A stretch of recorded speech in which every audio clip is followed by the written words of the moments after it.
Merry Christmas from the Maitland Public Library. Santa couldn't go without being here to wish you all a very blessed holiday, and may your family and friends celebrate and enjoy. It's been one heck of a year.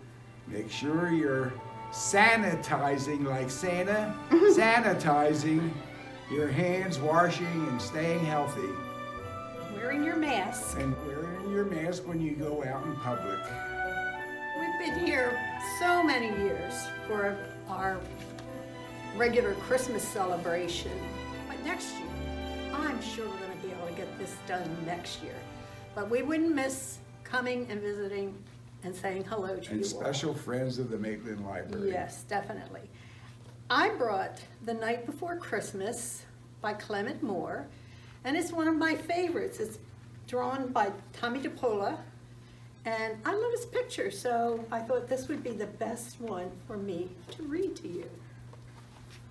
He dedicates this to all my neighbors, so I think that's a great dedication from all of us here to you.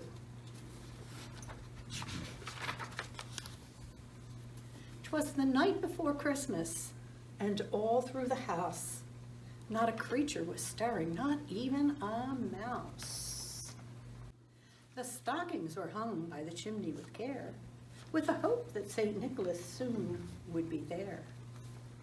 The children were nestled all snug in their bed, while visions of sugar plums danced in their head. When out on the lawn there rose such a clatter, I sprang from the bed to see what was the matter. Away to the window I flew like a flash, tore open the shutters and threw up the sash. The moon on the breast of new fallen snow gave the luster of midday to objects below, when what to my wondering eye should appear but a miniature sleigh and 8 tiny reindeers. With a little old driver so lively and quick, I knew in a moment it must be St. Nick. More rapid than eagles, his course they came, and he whistled and he shouted and he called them by name. Now Dasher, now Dancer, now Prancer, now Vixen, on Comet, on Cupid, on Donder and Blitzen, to the top of the porch, to the top of the wall. Now dash away all. As dry leaves that before the wild hurricane flew, when they met with the obstacle mount to the sky, so up to the housetop the course they flew, with a sleigh full of toys and St. Nicholas too. And then in a twinkle I heard on the roof the prancing and pawing of little hoofs.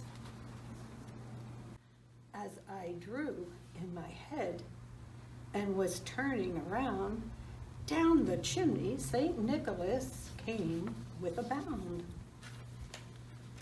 He was dressed all in fur, from his head to his toe, and his clothes were all tarnished with ashes and soot. A bundle of toys he flung on his back, and he looked like a peddler just opening his sack.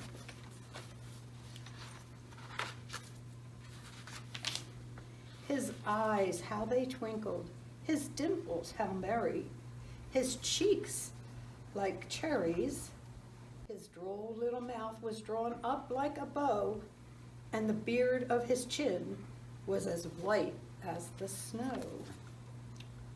The stump of his pipe he held tight in his teeth, and the smoke encircled his head like a wreath. He had a broad face and a little round belly that shook when he laughed like a bowl full of jelly. He was chubby and plump, a right jelly old elf, and I laughed when I saw him in spite of myself. A wink of his eye and a twist of his head soon gave me to know I had nothing to dread. He spoke not a word, but went straight to his work, and filled all the stockings, then turned with a jerk, and laying his fingers aside of his nose, he gave a nod, and up the chimney he rose.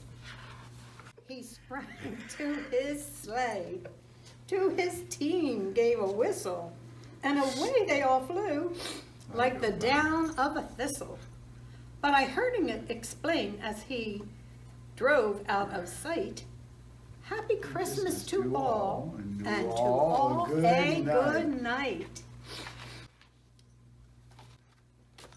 That's the night before Christmas. Well, we hope you have a wonderful holiday and celebrate with your family, the most important people in your life, really. And may the blessings of the holiday be with you and all your families, and also with those who are less fortunate. We give thanks for you, and thank you for coming to the Maitland's Library.